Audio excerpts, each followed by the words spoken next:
Buenas tardes. ¿Cómo están? Qué bueno, me alegro. Como ya les comentaban, mi nombre es María Virginia Ordóñez, soy representante de la Oficina Estatal Antidrogas de Mérida. La intención de esta tarde pues, es que un poquito conozcamos cuáles son esos factores de riesgo y esos factores de protección que nos pueden ayudar al momento de hacer prevención del consumo de alcohol, tabaco y otras drogas, teniendo en cuenta que el problema de las drogas pues cada día nos está llevando un paso adelante, ¿verdad que sí? Entonces todos somos responsables, tal como lo establece la Ley Orgánica de Drogas, en ayudarnos para evitar los problemas asociados al consumo de la misma, ¿no? Vamos a hablar, como les comentaba anteriormente, de factores de riesgo y factores de protección. Entonces, primero, ¿qué son los factores de riesgo? Son las características o circunstancias de naturaleza biológica, psicológica, ambiental, social o cultural cuya presencia aumenta la probabilidad de que un problema se presente y este afecte la salud o el desarrollo humano de un individuo o de una colectividad. Entre más factores de riesgo existan, más probabilidades hay de iniciarse en el consumo. Se pueden identificar varios factores de riesgo. Como nos podemos dar cuenta, puede ser de naturaleza biológica. Ustedes han oído que a las embarazadas les hacen indicaciones como que, por ejemplo, no deben consumir alcohol, no deben consumir cocaína, no deben consumir heroína, entre otras, inclusive medicamentos, no deben abusar de los medicamentos. ¿Por qué creen o a qué creen ustedes que se debe eso? Lo que se les ocurra. Pueden conversar con toda confianza. ¿Por qué creen? A ver. Exactamente. Exactamente. El bebé puede nacer con una malformación o cualquier otro daño asociado al consumo de esa. Inclusive hay bebés que nacen con síndrome de abstinencia. Esas son naturalezas biológicas. Desde el vientre, el bebé ha sido sometido a cualquier sustancia, llámese legal o ilegal, y es posible que en el desarrollo de su vida sienta la necesidad, el deseo o la curiosidad de probar esa sustancia. Esa es una característica de naturaleza biológica. Por eso es importante que las madres vigilen, tengan un embarazo controlado y además de ello, pues no consuman sustancias. En estos días estaba viendo por Facebook un video de niños que habían nacido adictos a la heroína y a la cocaína. Y con síndrome, recién nacidos, bebés adictos a esas sustancias y con síndromes de abstinencia.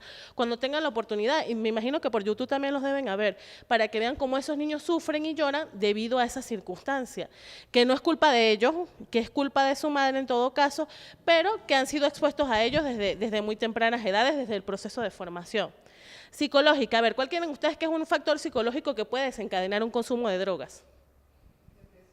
Una depresión, exactamente. La persona se siente deprimida, inician el consumo de cualquier sustancia. En estos días, en la oficina nos dieron un taller acerca de violencia de género y me llamó muchísimo la atención que el trabajador social del tribunal, nos los dio la gente de los tribunales, el trabajador social del tribunal decía que la violencia de género era un factor de riesgo para desencadenar el consumo de drogas. ¿Por qué? Porque las mujeres se veían deprimidas, se veían su autoestima menoscabada, ellas creían que no valían para nada, entonces se aislaban del problema a través del consumo, bien fuese de alcohol, de medicamentos o de cualquier otra sustancia. De las ilegales, ¿no? Entonces, por eso hay que estar atentos cuando tengamos algún problema, intentar solucionarlo, buscar la solución, porque si nos sumimos en él, eso nos puede llevar a consecuencias más graves. Ambientales, ¿cuál creen ustedes que puede ser una circunstancia ambiental, un factor de riesgo? A ver.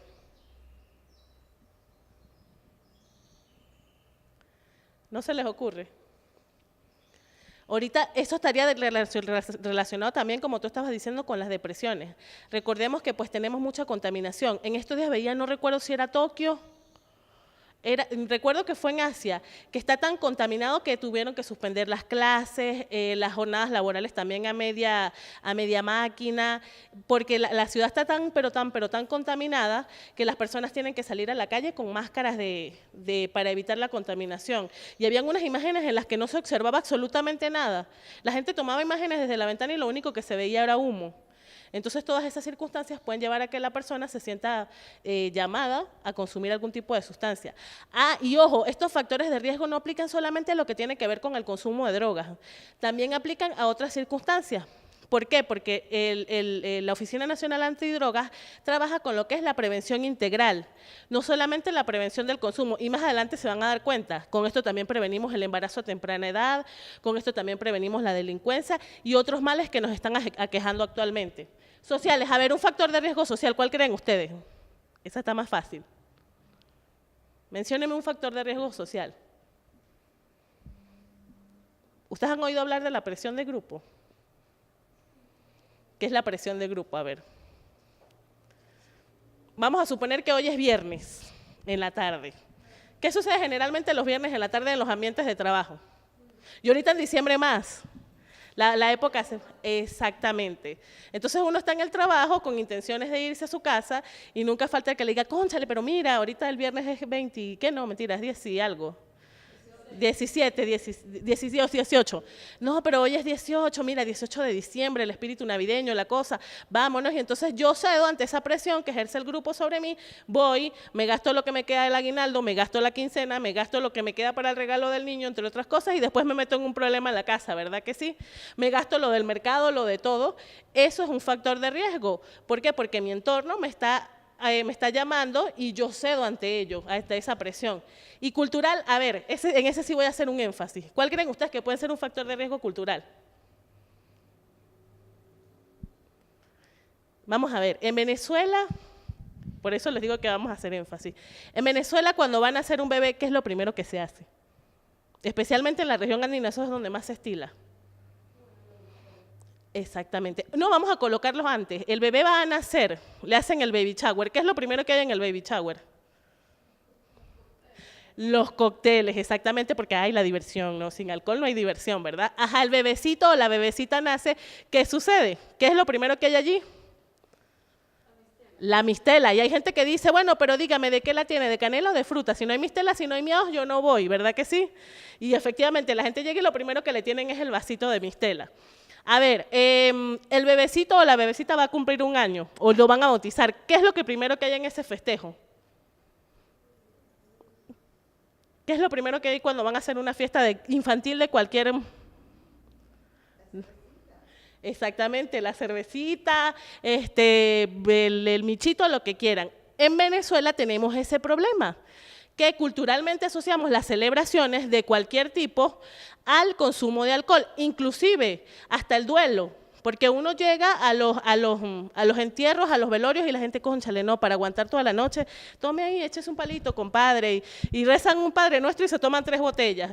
Entonces, es un factor de riesgo que incide en el consumo, en este caso, de alcohol. Y tomemos en cuenta que el alcohol es una droga de inicio. Las personas empiezan consumiendo alcohol y posteriormente puede suceder que empiecen a experimentar con otras sustancias. Cuando ya no se les satisface lo que les produce el alcohol, pues pueden empezar a probar con sustancias ilegales o de otra índole. Vamos a hablar un poquito de algunos factores de riesgo en la familia. Yo particularmente soy de la idea de que el entorno afecta, efectivamente, pero el mayor nivel de prevención lo debemos hacer desde el hogar. Porque si en el hogar formamos bien a los niños, ellos van a estar cubiertos con una barrera que va a permitir que en la calle difícilmente esa barrera sea obstruida o sea destruida y que pueda ingresar algo malo. Miren, uno actualmente llega a las escuelas y los niños manejan unos niveles de violencia impresionantes. Los niños saben unas cosas que uno ni se puede imaginar. En estos días me llamó mucho la atención con niños de 1er grado, imagínense, que son niños en unas edades entre 6 y 7 años, que yo les decía que, y ni siquiera sé por qué salió ese cuento, porque con los niños se habla de valores, con los niños no se habla de drogas. Y algún niño mencionó el miche, no sé por qué. O sea, en la interacción que tenía con los niños, alguno mencionó el miche. Y entonces empezó uno, sí, a mí me gusta el ponche crema, sí, a mí me gusta la sangría y yo tomo cerveza de 1er grado. de primer grado. Entonces, cuando yo les preguntaba quién les suministraba eso, mi papá, mi mamá, y más aún cuando yo les decía que era veneno, me ponían la cara así como que, ¿ya está qué le pasa? Entonces, es difícil que uno pueda decirle a un niño, llevarle a un niño un mensaje de prevención, cuando lo que ve en su casa o la conducta que adquiere en su casa es totalmente diferente. Por eso les digo que los mayores factores de riesgo y los mayores factores de protección se encuentran en el hogar. A veces los padres, en lugar de ayudar, de fortalecer y de proteger a los niños, nos encargamos más bien de convertirnos en factores de riesgo para ellos y para nosotros en general como familia. Entonces vamos a ver algunos. Por ejemplo, las familias disfuncionales. La presencia de conflictos familiares importantes, generalmente cargados de mucha violencia, en esos hogares donde el papá y la mamá pelean delante del niño, si es posible le echan la culpa al niño. ¿Qué es lo que está aprendiendo ese niño en ese momento? Que la violencia está bien, y eso seguramente es lo que va a ir a manifestar en la escuela y en otros ambientes donde se desenvuelve. Actitudes de los padres inclinadas o asociadas al abuso de sustancias tóxicas.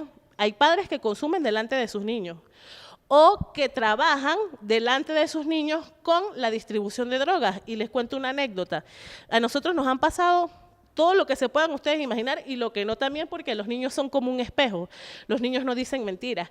Y a un compañero en estos días le sucedió en un liceo con estudiantes de primer año que un niño le dijo, profesor, pero mi papá trabaja, él hace como unas bolsitas con un polvo blanco. Y cuando llega la policía, a él le da mucho miedo. Y él nos dice que ese es el trabajo que él nos va a dejar a nosotros. Entonces, imagínense, el niño dentro de su inocencia, él no sabía por qué su papá hacía eso. Entonces, le tocó a mi compañero explicarle que más bien aconsejara a su papá, que optase por otro trabajo, entre otras circunstancias. Lo mismo sucede con las sustancias, lo que les estoy hablando del alcohol. Hay papás que le dicen al niño, usted ya tiene 5, 10, 15 años, qué sé yo, la edad que se les ocurra, usted es un hombre, tómese una cerveza. O bueno, antes de que lo hagan en la calle, le dicen a las muchachitas, antes de que lo hagan en la calle, mejor que lo haga conmigo, tómese este vaso de ron. Entonces van transmitiendo esas conductas y en algún momento determinado, ¿cómo le pueden entonces reclamar al niño? Les comento, en alguna oportunidad llegó un señor a la oficina solicitando ayuda porque su hijo de 19 años estaba consumiendo marihuana, lo había descubierto en el hecho, ¿no? Lo consiguió en flagrancia, como quien dice. Bueno, resulta que ellos llegan a la oficina para una entrevista. La idea era apoyar y ayudar al adolescente que estaba consumiendo. Bueno, empezó un dime que te diré, para resumirles en cuentos, que sí, que tú, que yo. Lo que dice allí, ¿no? Las familias disfuncionales. La mamá lo desautorizaba delante del adolescente, el papá peleaba, aquello se convirtió en un desastre. Y a la final, el señor había admitido que él los fines de semana se tomaba sus cervecitas, pues, que él compraba sus cajitas y se ponía a echarle mecánica al carro y consumía alcohol. Entonces, al final, el adolescente se le paró al frente y le dijo, papá, la única diferencia entre la suya y la mía es que la suya es legal y la mía es ilegal. El muchacho tenía razón. ¿Cómo puede uno contrariar eso si el factor de riesgo estuvo en la casa? Él vio un patrón de consumo, no digamos que fue de marihuana, no fue de una sustancia ilegal, pero dentro de ese bagaje emocional y psicológico que él tenía, él creía que eso estaba permitido. ¿Por qué? Porque fue lo que le enseñaron en su casa. Entonces hay que estar pendiente de eso. También puede ser que suceda cuando existen progenitores que tienen o padecen alguna enfermedad mental. Imperizan el rol de padre o de madre. Actualmente sucede mucho. Hay muchísimos embarazos a temprana edad. Lamentablemente, esos adolescentes no van a estar pendientes de la crianza y del cuidado real y oportuno de esos niños. Entonces, dejan que el niño crezca como vaya viniendo, vamos viendo. Generalmente son niños que son criados por los abuelos.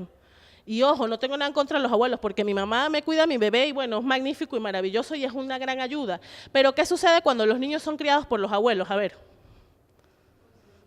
son consentidos, malcriados, son niños que generalmente no toleran, no manejan bien la frustración, porque están acostumbrados que si quieren una piedra tienen, si quieren una pelota tienen, si quieren un helado tienen.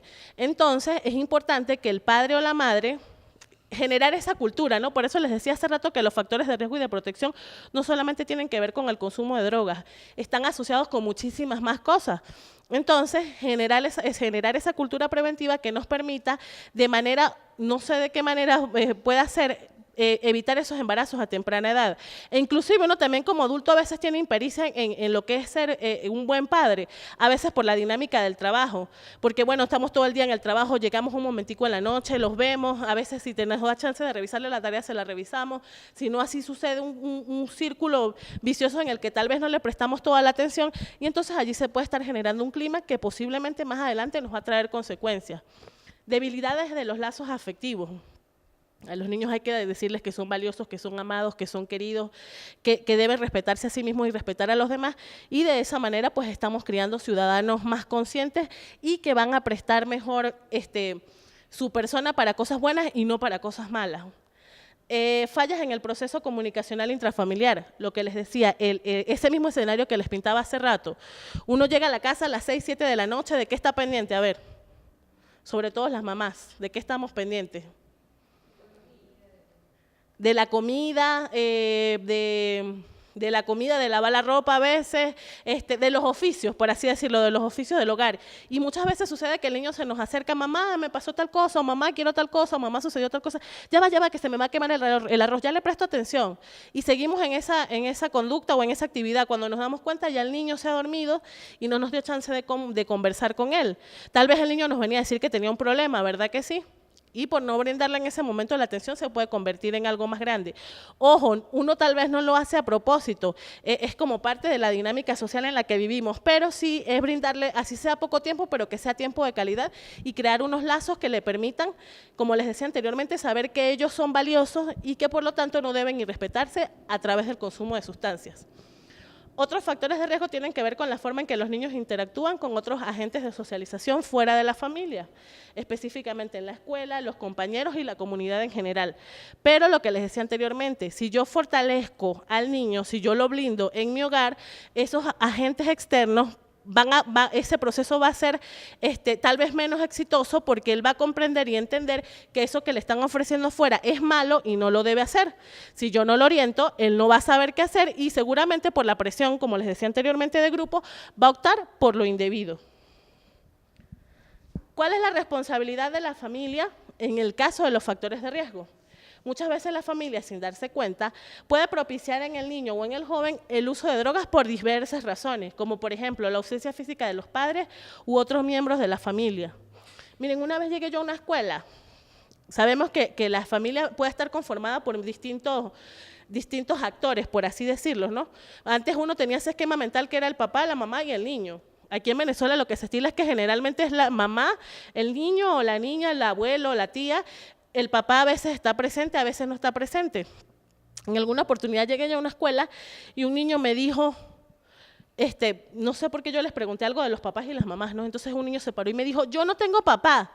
Y yo, ¿cómo que tú no tienes papá? No, yo no tengo papá, mi papá está en el cielo porque a él lo mataron en la cárcel. Entonces, imagínense, yo en ese momento, yo de verdad no supe qué decirle, ¿no? Yo lo que le dije que su papá sí estaba con él, la respuesta más inmediata que me vino, ¿no? Que su papá sí estaba con él porque él estaba con Dios y Dios nos veía a todos, que lo acompañaba y bueno. Entonces, pero es como eso, en ese núcleo familiar que tengamos, indiferentemente de cuál sea, intentar darle los mejores valores e inculcarle los mejores valores, porque eso forma parte de nuestra responsabilidad. Falta de apoyo emocional. El niño tal vez viene a manifestar algo y, ay, dígame, después, ahorita estoy muy ocupada, no tengo tiempo. Entonces él busca en otras personas o en otras cosas lo que no tiene en la casa. No establecer normas y límites claros. El niño debe saber que a la hora de dormir son las 8 de la noche, por ejemplo, o es a las 8 de la noche, que se debe levantar a las 6 de la mañana para ir al colegio, que de 3 a 4 se hacen las tareas, pero si yo dejo que el niño llegue y esté toda la tarde jugando con el PlayStation, que esté toda la tarde en la calle, que entre a la hora que le dé la gana, que se bañe cuando le dé la gana, que coma cuando le dé la gana, no le estoy estableciendo límites. Y cuando sea adolescente va a ser aún más difícil lograr colocar en él o en ese patrón, ¿no? O esos límites, esas reglas claras. Y por eso pues es que los adolescentes vemos actualmente, sin de repente sin señalar a nadie, que hacen lo que les da la gana, hablando coloquialmente. No construir auténticas relaciones de afecto y limitarse a dar alimentos, objetos y dinero. Bueno, como no tengo tiempo para atenderlo, entonces le compro el PlayStation. Como no tengo tiempo para atenderlo, le compro ¿cómo es que? El DS. Como no tengo tiempo para atenderlo, le compro la bicicleta o le compro lo que él quiera. Y creo que con eso estoy supliendo lo que él de verdad necesita, que es comunicación, que es cariño, que es afecto y que es atención. Sobreproteger a los hijos, ignorar sus capacidades y no permitir su independencia. Yo sé que a veces es difícil, porque uno teme mucho la sociedad en la que estamos, ¿verdad que sí? Como se ven tantas cosas, uno pues quisiera como mantenerlos en un capullo y que no suceda nada. Pero eso también es un factor de riesgo. El niño debe conocer que hay peligros y cómo poder de repente en determinado momento enfrentarlos. Porque si no, si se está indefenso ante un monstruo de 1000 cabezas, pues no va a saber cómo va a actuar y eso también se constituye en un factor de riesgo. Exceso de autoridad, que se manifiesta en frecuentes maltratos. Tener al niño a punta de golpes, a punta de malos tratos, como dice allí, no nos va a traer ninguna consecuencia positiva. Lo que más podemos generar es que el niño se convierta en rebelde posteriormente. Es mejor, como hablábamos anteriormente, o como les decía anteriormente, siempre tratarlos con cariño y con amor. Permanente clima de discusión, tensión en comunicación. Generalmente sucede entre los padres entre los padres y las madres y se hace extensivo hacia los niños. Poseer antecedentes familiares de consumo de drogas, por lo que les decía anteriormente, el patrón, ellos van viendo, van copiando, van observando. Recuerden que los niños aprenden ¿por qué? ¿O de qué aprenden los niños? ¿O a través de qué? Del ejemplo. Ustedes a un niño le pueden decir, yo recuerdo mucho que esa es una anécdota personal, mi mamá, ella fuma y toda la vida ha fumado y mi mamá me decía que no fumara con un cigarrillo en la boca. ¿Usted cree que esa es una conducta que es coherente? Y yo nunca he fumado, pero si en algún momento lo hubiese decidido hacer, ella no tenía cómo reclamarme o con qué moral reclamarme. Entonces a los niños hay que predicarles a través del ejemplo, no decirles que haga una cosa y nosotros estar haciendo totalmente lo contrario. Y predicar conductas que no se practican, ¿vieron? Más relacionadas de la mano. Hijo, usted nunca en la vida vaya a beber, ¿o yo? Y estoy aquí con la botella y con quién sabe con cuántas cosas más encima. Factores de riesgo en la comunidad. Podemos ver la escasa organización y participación en las comunidades. ¿Por qué? Porque entonces las comunidades se convierten en espacios propicios para la comisión de cualquier tipo de actos. Entonces, como no hay consejo comunal que esté pendiente, como no hay una garita de policía o como la misma comunidad en general no se organiza para estar pendiente, usan la cancha para consumir drogas, para cometer actos lascivos y pare usted de contar. Actitud permisiva frente al consumo de drogas. Por ejemplo, en mi urbanización, en toda la entrada, hay una licorería. Y aquello parece, bueno, pues, eso parece un mercal constantemente. Eso es gente y gente allí consumiendo licor a toda hora, todos los días. Yo he llegado los lunes a las 11 de la mañana porque es a la vez una bodega, ¿no? Yo he llegado a comprar cualquier cosa, una caja de fósforos, una bolsa negra, cualquier cosa, y aquello está full de gente consumiendo alcohol. Entonces, como la comunidad lo permite, pues, allí lo siguen haciendo. Carencias de líderes comunitarios que tomen la batuta en actividades deportivas, culturales, recreativas que permitan un uso óptimo del tiempo, ambiente de violencia y maltrato, presión de grupo a favor del consumo de drogas lícitas e ilícitas, por ejemplo, lo que les estaba comentando, ¿no? Que llega alguien y le dice a uno, ay, pero mira, oye, en la cancha hay una actividad, vamos para allá. Entonces una actividad que se supone que era para los niños se convierte en un templete y lo único que están haciendo es consumir alcohol. Y más aún drogas ilícitas. En todas las comunidades o en la mayoría de las comunidades siempre hay algún sitio donde distribuyen drogas, ¿o no? Siempre, uno sabe, en aquella esquina, en aquella casa, y a veces uno por miedo a las represalias pues no denuncia, no informa, y se está haciendo cómplice de la situación.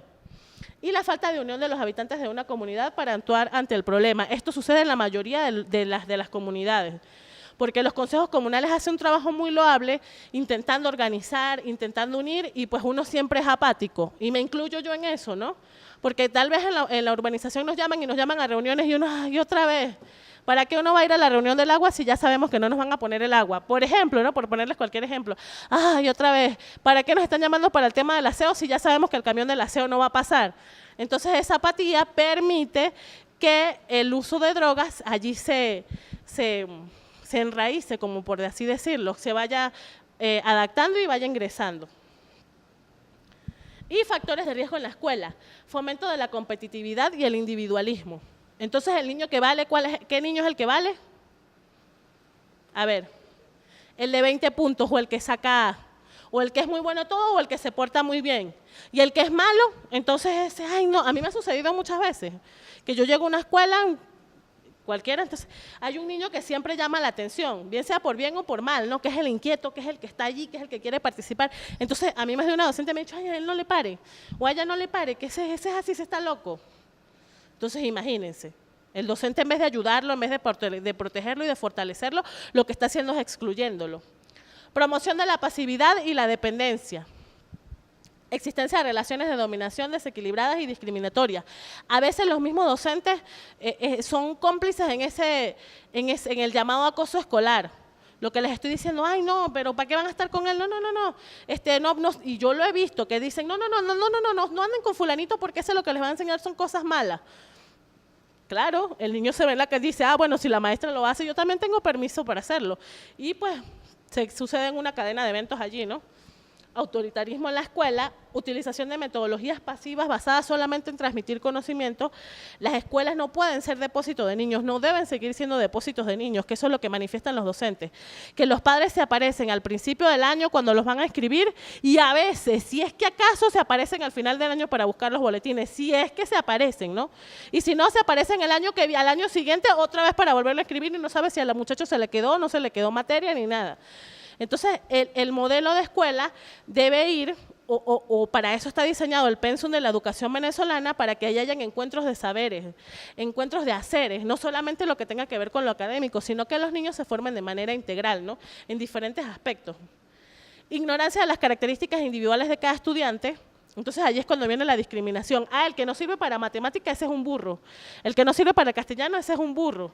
No, a lo mejor el que no sirve para matemáticas es excelente en artes plásticas y el que no sirve en artes plásticas es excelente para la geografía. Entonces, es como usarlas en favor del desarrollo de ellos mismos. Promoción o formación de individuos manipulables. Los atraen, ay no, para que ellos hagan lo que quieran dentro de las aulas de clase y eso después va a tener secuelas. La escuela no está abierta a los demás sistemas sociales y a la realidad de la comunidad circuncidante, sino que, bueno, aquí venimos a esto y más nada, sin darse cuenta de dónde están ubicados, qué está sucediendo y de qué manera pueden evitar o minimizar lo que está sucediendo afuera o pueden favorecer lo que está sucediendo afuera, porque si es algo positivo, pues podemos ayudarlo. Ausencia de normas. Deficiencia en el desempeño escolar o en el fracaso escolar, cuando los niños tienen problemas de aprendizaje o tal vez a veces ni siquiera es problema de aprendizaje, a veces que no están pendientes, no están atentos, no les prestan la suficiente atención, eso se va a convertir posteriormente en un factor de riesgo. ¿Por qué? Porque esos niños generalmente desertan de la educación. Entonces son niños que estudian hasta sexto, primer año y de ahí en adelante desertan y lo que se ponen es a vagabundear en la calle, por decirlo de alguna manera, lamentable y tristemente. Asociaciones con compañeros de comportamiento difícil que se relacionan con personas consumidoras de drogas. Dime con quién andas y te diré quién eres. Por eso es importante estar atentos quiénes son los amigos de nuestros hijos, hacia qué lugares frecuentan, con quién andan, para de esa manera actuar oportunamente en caso de que se esté presentando algo que no le convenga. Y por último, percepciones de aprobación del consumo de drogas en la escuela, entre compañeros y en ámbitos comunitarios. Yo he oído, eso sucede mucho. El otro día me decía un profesor de educación física, ¿por qué usted dice eso? Pero es verdad, los profesores de educación física, ellos son bochincheros y les gusta la rumba, entonces uno los oye en la escuela, mire, mañana es viernes, ¿qué vamos a hacer? ¿Para dónde vamos a ir? ¿Cuántas nos vamos a tomar? Entonces los niños van oyendo eso y lo van habituando y normalizando como que es algo que se puede hacer. Entonces vamos a hablar ya de lo bueno, los factores de protección. Se definen como circunstancias o eventos de naturaleza biológica, psicológica, social o cultural, cuya presencia disminuye la posibilidad de que se presente un problema. Estos factores no siempre son lo opuesto de los factores de riesgo y su repercusión también varía a lo largo del proceso del desarrollo del ser humano. Los factores de protección no son iguales para un niño que para un adolescente. Y un factor de protección no es igual para un adolescente que para un adulto. Algo que puede ser beneficioso para un adulto, tal vez para un niño no lo es. Y algo que es beneficioso para el niño, tal vez para el adulto no es suficiente. Y por eso dicen que evolucionan esos factores de protección, los que nos van a permitir consolidar estilos de vida saludables y mantenernos alejados de cualquier problema que se pueda presentar. Entonces tenemos algunos factores de protección en la escuela. La presencia de relaciones integradoras no dominantes. El fomento de la cooperación y la solidaridad. la promoción de la autonomía personal, el establecimiento de relaciones de igualdad, la comunicación fluida y bidireccional. Es importante que haya esa democracia, por así decirlo, que el estudiante sea oído, así como debe serlo el docente. La participación del alumnado en el proceso de enseñanza-aprendizaje, no esa escuela conductista, ¿no? Donde uno llega y es lo que yo digo y si no le doy con una regla, ¿no? Sino que los niños tienen mucho que aportar también. Entonces, tomar de eso que ellos tienen para darnos. Profesores accesibles y cercanos, docentes que conocen y respetan los intereses de los alumnos. Muchas veces los adolescentes se sienten, lo digo con los adolescentes porque los liceos nos los han manifestado, el adolescente se siente más cercano con el docente que con sus propios padres. Entonces, a veces los docentes son los que ayudan a canalizar cuando existen problemas de consumo de drogas o de otra índole, porque el adolescente lo siente cercano, lo siente accesible, entonces se acerca y le dice, mire, profe, me está pasando cual cosa, esta cosa, ¿cómo hago, cómo resuelvo? Y entonces ellos ayudan a buscar el problema, la solución al problema. Docentes que conocen y respetan los intereses de los alumnos, promoción de un clima sociocultural empático, fomento de la coordinación y del trabajo en equipo, establecimiento de vínculos positivos entre la escuela y la comunidad, y la definición clara de límites y normativas para la adecuada y próspera convivencia social. E igualmente en la familia, ¿cuáles van a ser los factores de protección en la familia? Los fuertes lazos afectivos, experiencia de vigilancia de los padres con claras reglas de conducta de la unidad familiar y participación de los padres en la vida de los hijos. Yo no digo que el padre se debe convertir en un inquisidor, ¿no? Que le revisa el celular, que le revisa el bolso, que le revisa la cartera, que está pendiente, que no. Pero es importante que el padre ejerza cierta contraloría sobre las actividades del adolescente, porque si uno permite que haga lo que quiera, lo que su libre albedrío le indique, entonces pues posiblemente lo vamos a perder. Y en estos días escuchaba el padre de un muchacho consumidor que está en proceso de tratamiento, que decía que ellos tenían claras señales de que el muchacho estaba consumiendo, que por ejemplo entraban a su cuarto y conseguían pipas, conseguían pedacitos de matas, el muchacho consumía marihuana, consumían pedacitos de ramas, consumían papel de aluminio, conseguían fósforos, yesqueros, y que a ellos les llamaba la atención, pero nunca actuaron. Entonces, como les digo, no es estar ahí encima y con un látigo y pendiente y usted para dónde anda, no, como decíamos anteriormente, hay que propiciar que sean independientes, pero a su vez tener ojo clínico y ojo supervisor en lo que está haciendo, porque si vemos que en algún momento, como les comentaba, se está desviando, lo podemos llamar rápido, pero si no hacemos nada, tal vez cuando ya vayamos a actuar sea muy tarde. Fuertes lazos con instituciones sociales como la comunidad, la escuela, organizaciones religiosas, entre otras.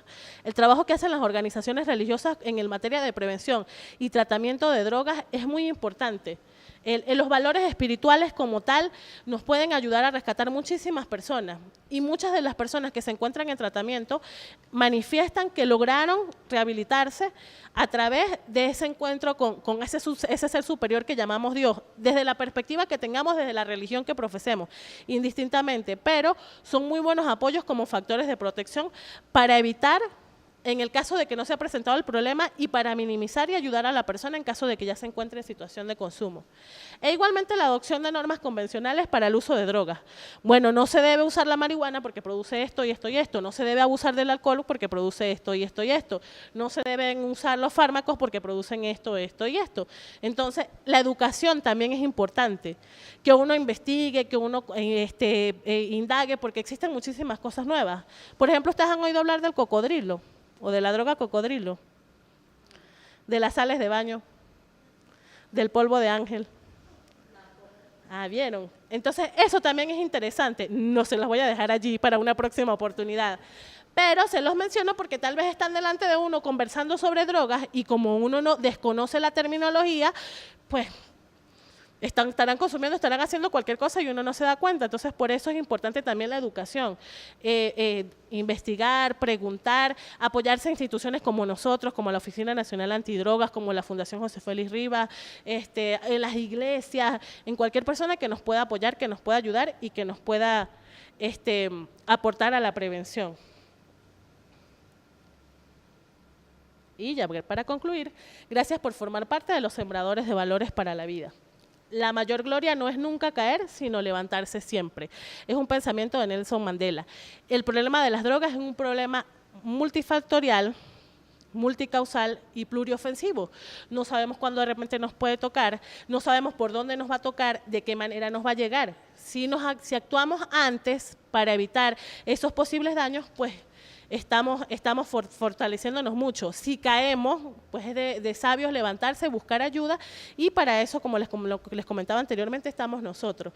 De parte del general Irwin Ascanio, presidente de la Oficina Nacional Antidrogas, y de Lorena Carrillo, comisionada estatal antidrogas, muchísimas gracias por este espacio. Espero que les haya sido muy fructífero y que nos veamos en otra oportunidad con otro tema diferente. Muchas gracias.